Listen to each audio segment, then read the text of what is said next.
الحمد لله الذي خلق الإنسان وعلمه البيان وأنزل له القرآن وجعله شفاء وهدى ورحمة لذوي الإيقان ونشهد أن لا إله إلا الله وحده لا شريك له ونشهد أن سيدنا ومولانا محمدا عبده ورسوله أما بعد فأعوذ بالله من الشيطان الرجيم بسم الله الرحمن الرحيم قال الله تبارك وتعالى وإذا سألك عبادي عني فإني قريب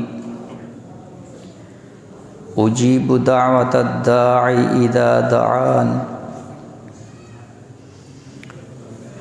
وقال النبي صلى الله عليه وآله وسلم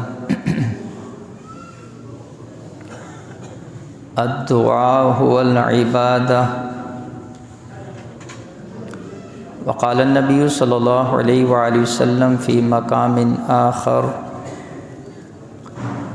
من أنفق نفقة في سبيل الله كتبت له ب700 ضعف أو كما قال عليه الصلاة والسلام إن الله وملائكته يصلون على النبي يا أيها الذين آمنوا صلوا عليه وسلموا تسليما اللهم صل على محمد في أول كلامنا اللهم صل على محمد في أوسط كلامنا اللهم صل على محمد في آخر کلامنا۔ میرے دوستو، بھائیو، عزیزو،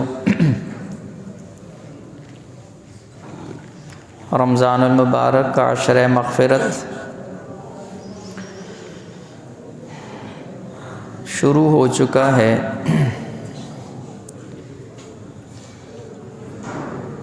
13 رمضان المبارک پچھلے رمضان جو جمعہ تھا اس کے اندر ہم نے رمضان کے اعمال کے اعتبار سے بات کی تھی، اور اس میں اس ماہ کے فضائل اور اس مہینے کا سب سے بڑا عمل جو روزہ ہے اس کے فضائل عرض کیے تھے۔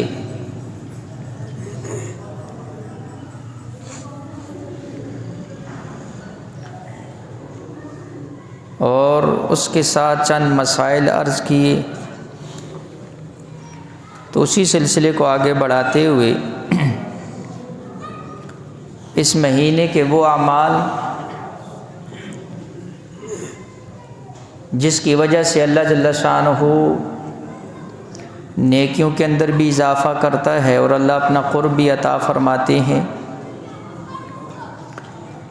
تو ان رمضان کے اعمال میں ایک بڑا عمل وہ اللہ کے راستے میں صدقہ خیرات بھی ہے۔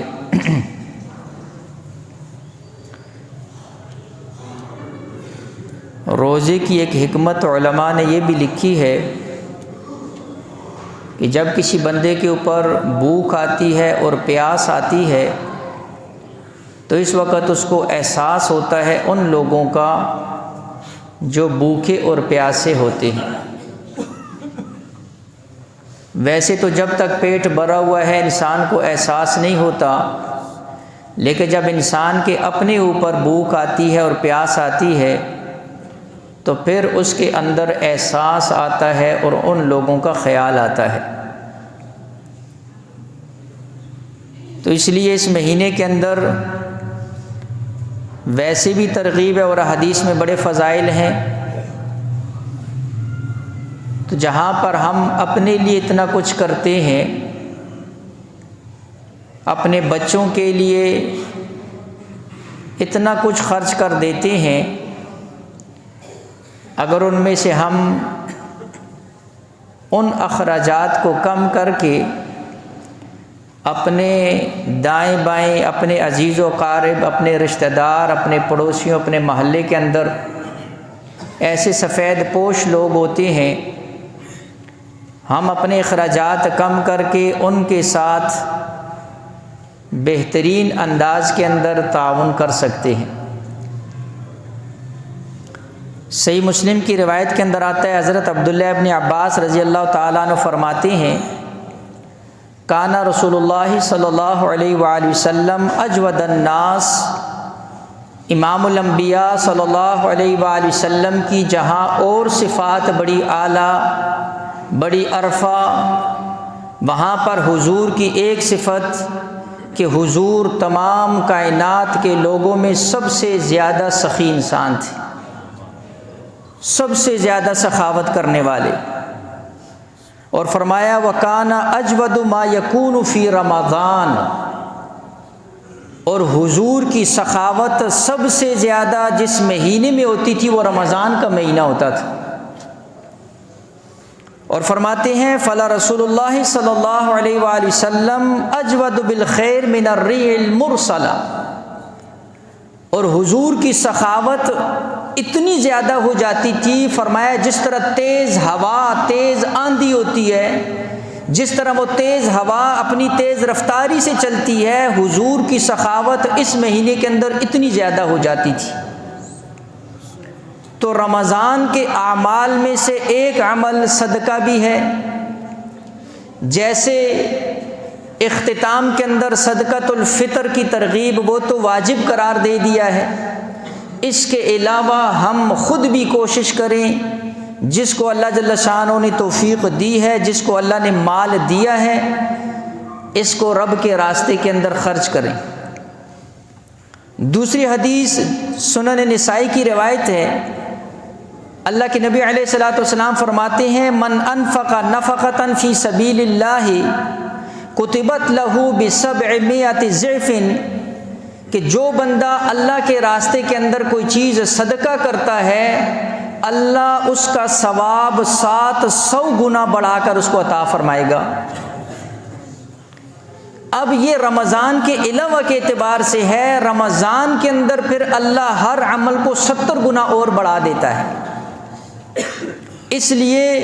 رمضان کے اندر خصوصی طور پر جو ہے اس کا اہتمام ہو۔ اسی طرح سنن ابن ماجہ کی روایت کے اندر اللہ کے نبی علیہ الصلوۃ والسلام فرماتے ہیں الصدقۃ تطفئ الخطیئۃ کما یطفئ النار الماء، فرمایا کہ صدقہ گناہوں کو اس طرح مٹا دیتا ہے جس طرح پانی ڈالنے سے آگ بجھ جاتی۔ حضور علیہ الصلوۃ والسلام نے یہاں مثال بھی آگ اور پانی کی دی، اور گناہ کی مثال بھی آگ کی ہے، اور گناہ کا انجام بھی آگ ہے، اور یہاں صدقے کی مثال حضور نے پانی کے ساتھ دی ہے۔ جس طرح پانی آگ کو بجھا دیتا ہے، اسی طرح صدقہ گناہوں کو مٹا دیتا ہے۔ تو رمضان کے اعمال میں ایک بہترین عمل حضرت عائشہ صدیقہ رضی اللہ تعالیٰ عنہ فرماتی ہیں، حضور علیہ الصلوۃ والسلام کے زمانے کے اندر سورج کو گرہن لگ گیا، تو اللہ کے نبی علیہ الصلوۃ والسلام نے صلاۃ کسوف پڑھائی، اور اس کے بعد خطبہ ارشاد فرمایا۔ اس خطبے میں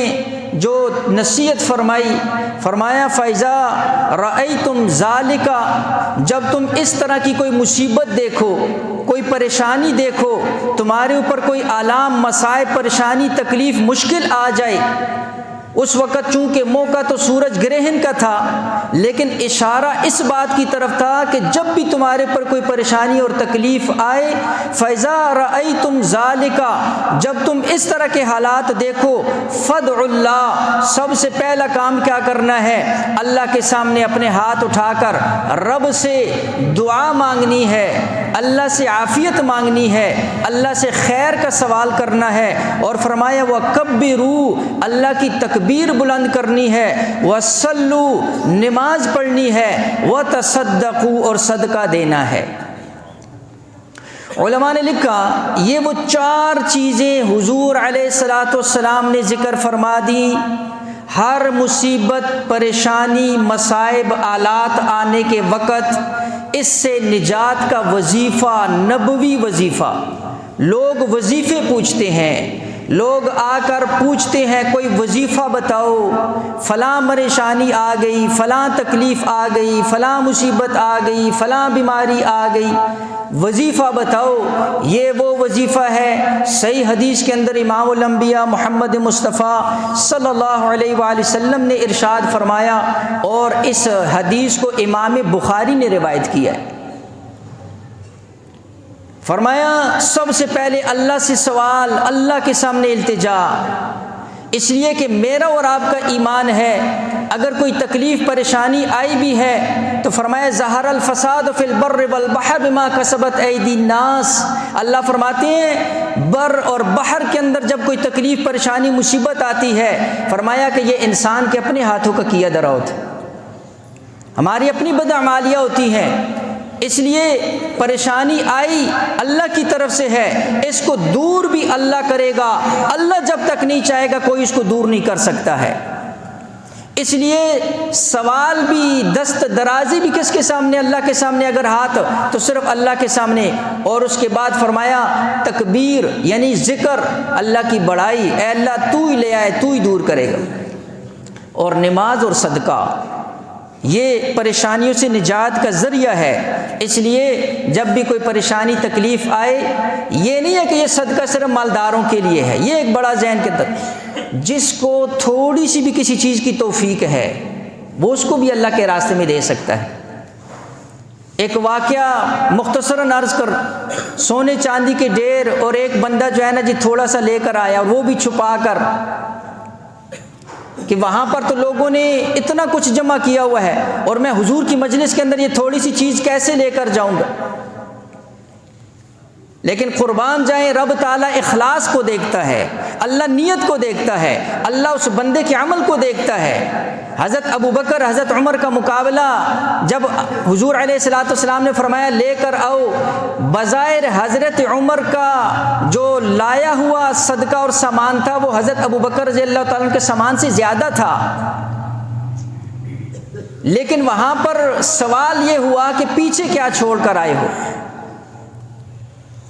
تو اللہ رب العزت اس کو نہیں دیکھتے کہ اس نے بہت کچھ لایا، اس نے تھوڑا لایا۔